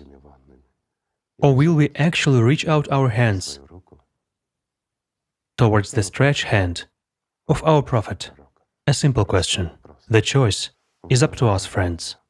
And there is no one between us. It's only us who decide. This is the point of science, Yes. sunshine, that, thanks to its development, we can do what the greatest among people said back then, that this will happen, and it will be our significant event. He actually mentioned that shepherds will erect tall buildings. Of course, They will compete in whose buildings are taller, and that people will talk with the tip or the whip, yes, of their whip, yes, and with straps on their sandals. or with sandals. And how could this be explained? Or that his thigh will inform a person Inform. about what his family members have been doing. At that time, people didn't understand. Only now can we understand how this can happen. Could people understand this 200 years ago? Of course not. Of course they couldn't. And they couldn't understand this 1,000 years ago. Yes, his words have been slightly distorted, but thank God they have conveyed this at least somehow, at least in some allegory, and have brought it to us. Of course. Right. I'd like to add that the Prophet actually said that the Imam of time will come, and he will be with his associates from various countries and regions, who will follow one goal, one for everyone. That is, they will act for the benefit of all humanity, and they will succeed to ensure that Mahdi wins, while Mahdi's victory, according to the Hadith, is the purification of knowledge and the establishment of God's kingdom on earth. Thus, I'll put it simply, Mahdi is living in each of us, friends. The question is, just who will predominate in us? Mahdi, who will change the world for the better, or that stand, that coffin under someone else's bathtub? This is what our entire choice is about. Look how simple everything is. When you remove complexities, everything becomes simple. We would also very much like to talk about the creative society, about building the creative society. You know, in Christianity, in particular in Orthodoxy, we were taught that love for one's neighbor is not just a feeling, that is a direct action, that we must help a poor one, we must safeguard a person against some dangers, and that, generally speaking, they taught us a lot of things which make it possible to actually implement. It's not that we must. This should be our need. Right. It's not a debt when we owe something to someone. It should be our natural life. Didn't Jesus talk about the creative society? He did. Didn't the last prophet, the greatest among people, talk about the creative society? He did. And what did they talk about? They talked about the creative society. Yes. Guys, this is merely a name. These are epithets. They described how we should live. the creative society is just a code of what they talked about. It's a name which all of us have invented, in fact. Well, how can we call it otherwise? The creative society, building Yes. of what the prophets really dreamed of. But they actually said that we should act this way and live like this. And who doesn't want to live like this? More than 99% of people dream of living like this in this world. Guys, but why dream if we can live in this? Excuse me, I'll give you a very simple example. You are sitting in the kitchen, there is a refrigerator by your side, at arm's length, and you really want to eat something delicious from that refrigerator. So, you are sitting for 2 hours and suffering just because you really want to eat a cupcake or a sandwich. It is at arm's length. Why are you suffering? Open the refrigerator, take it, and eat it. Isn't that so? It is.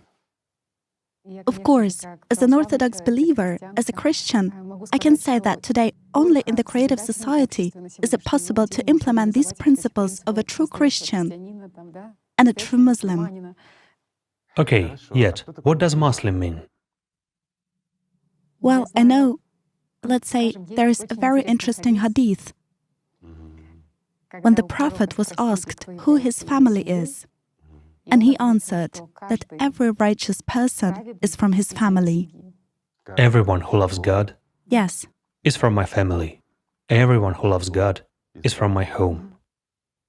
We are all one family. of course. We became divided, you see?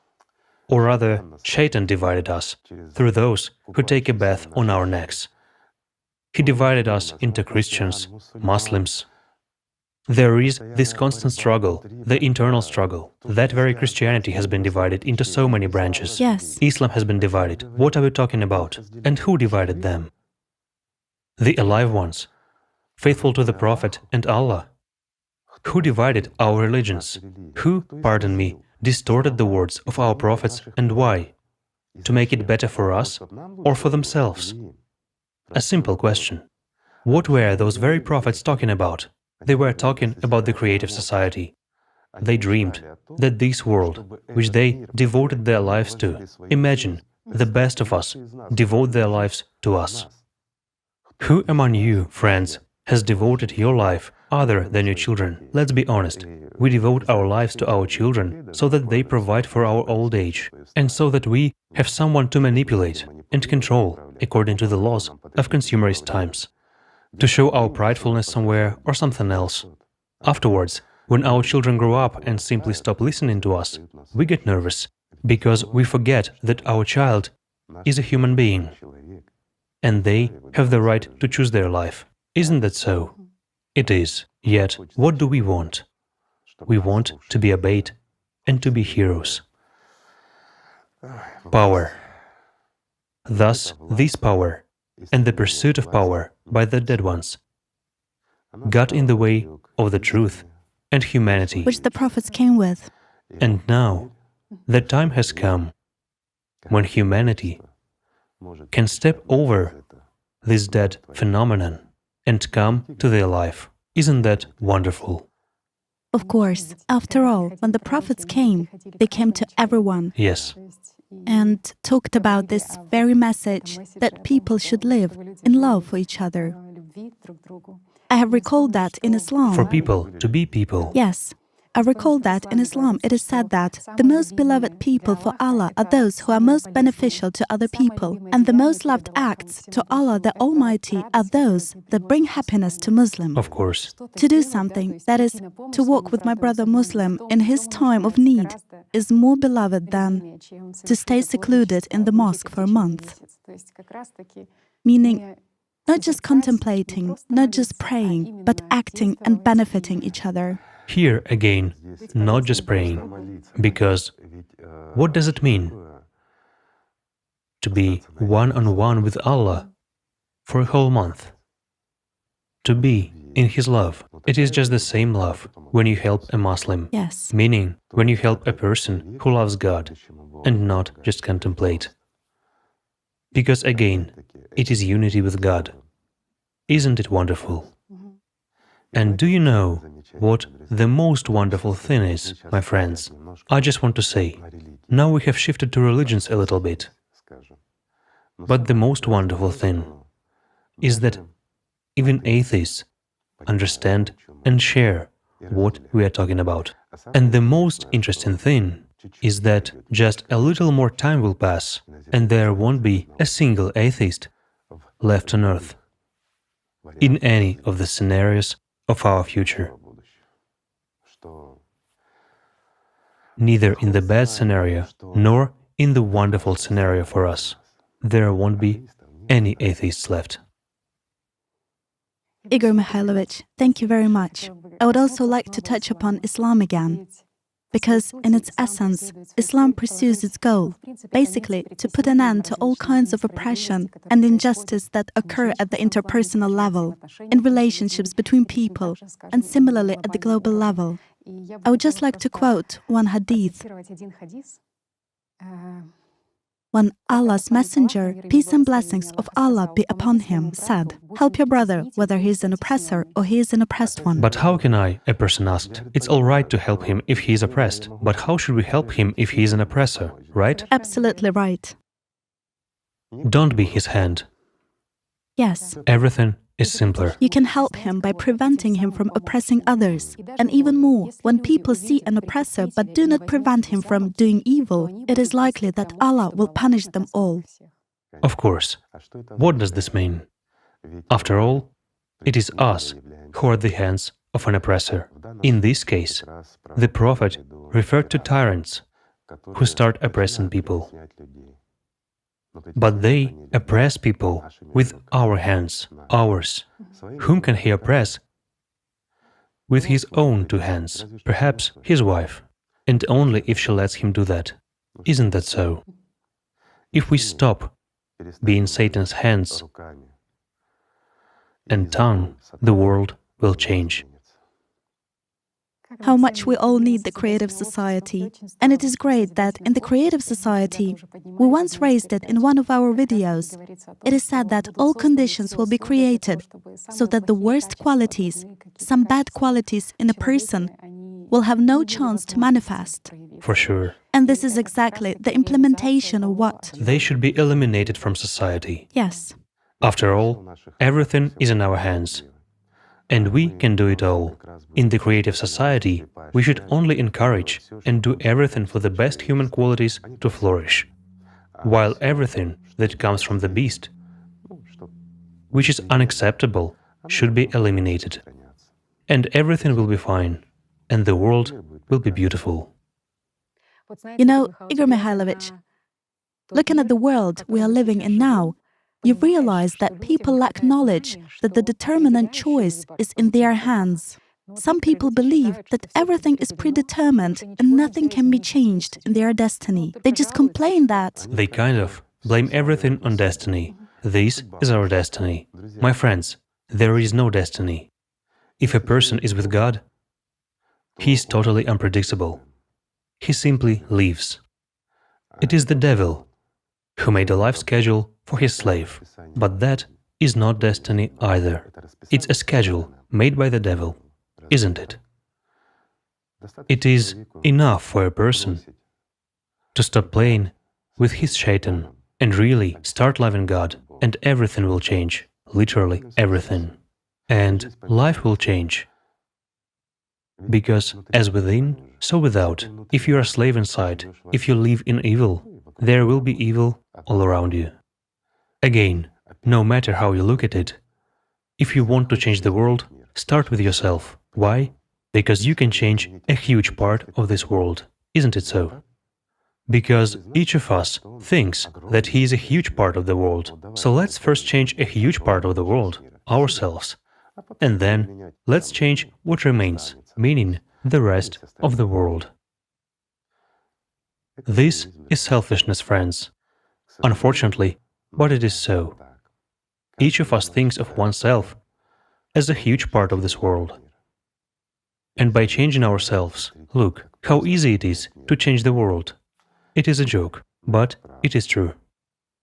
It is important to realize that God has given people everything for their lives, but Satan has usurped it. Therefore, we should simply take it all back. He usurped it all through our thoughts, through our deeds. But every deed has a thought as a foreigner. So we have to catch Satan in our thoughts and cast him out of there. Then there will be no bad deeds. Look how simple everything is if everyone starts working on oneself, if everyone refuses to serve Satan. God will reign in our souls and in this world. It is simple, friends, really simple. All of us, whoever we are, whatever religion we belong to, or if we are simply atheists, like many among us, but we want to live in a good, beautiful world, a world where God's love flourishes. After all, this is wonderful, even if you are an atheist, or, excuse me, where Satan's hatred dominates everyone. Which world is better? That is what I am talking about. I will put it this way. The biggest atheist in this world is a human being, but not Satan. It's a human who denies God for the sake of serving Satan, while Satan knows better than anyone that God exists. Think about it, friends. Yes, I want to live in a world where God's love and truth flourish. The truth is that together we can do everything, but alone we can only serve Satan. Don't forget that, friends. That is what ALLATRA is needed for, so that we would be together, and as our prophets bequeathed, would be equal, neither superior nor inferior, and treat each other with love. This is the meaning of ALLATRA itself. You know, as a matter of fact, this really significant event is taking place now, in our time. Its essence is precisely in the fact that we, people, we, humanity, turn towards our prophets. We turn away from Satan and turn towards God. Isn't that wonderful? It is really wonderful, friends. You know, it is really the event that will gradually change the world. I have been observing one phenomenon. Sorry, I'll digress. In my yard, I put one stone in the front garden, and it was just plain. I took, you know, one of those things, they call it moss, a kind of grass, and I took just a little bit and put it in a cleft. Do you know what I saw? I saw how it was growing. Eventually, it became a very interesting, beautiful stone. Little by little, just a little bit. But later on, it covered practically the whole stone. After all, it's enough to apply a bit of effort, and our planet will become green again. Want it? And beautiful as well. I mean both, from the environmental perspective and from the human perspective. It will become comfortable and perfect for life in every respect. And all of this, friends, is in our hands. For this, we need just a little, to apply a bit, a pinch of effort, and everything will change. That is true. There is also a very interesting understanding among Kabbalists that there are two times in the existence of the world. There is a time of work, and there is a time of retribution. Absolutely correct. And it's interesting that 6,000 years enter the threshold. yes, that time of work lasts for 6,000 years, and then it is followed by the time of retribution. And what is actually the difference? How to describe this time of work? They say, In a simple way, 6,000 years is the consumerist format. But in the 7th millennium, we should live in the creative society. Guys, we are already very late. Look, we already live in the 7th millennium. And for quite a lot of years, right? right, But still, in the consumerist format. Guys, Kabbalists told us that it has to be so. Think about it. but who will implement that? Who will implement? Yes, Indeed, the following is said: at this time period, meaning the time of work, evil inclination has power, and man must overcome this inclination to evil in himself. And indeed, the turn to the 7th millennium will be the time of transition from this world to the future world.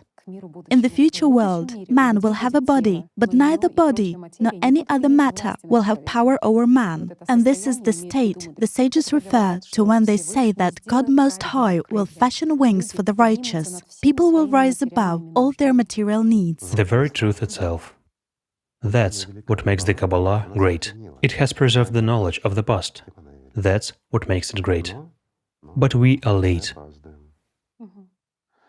We should have had these changes at the turn of the millennium. But we were too absorbed by consumerist format.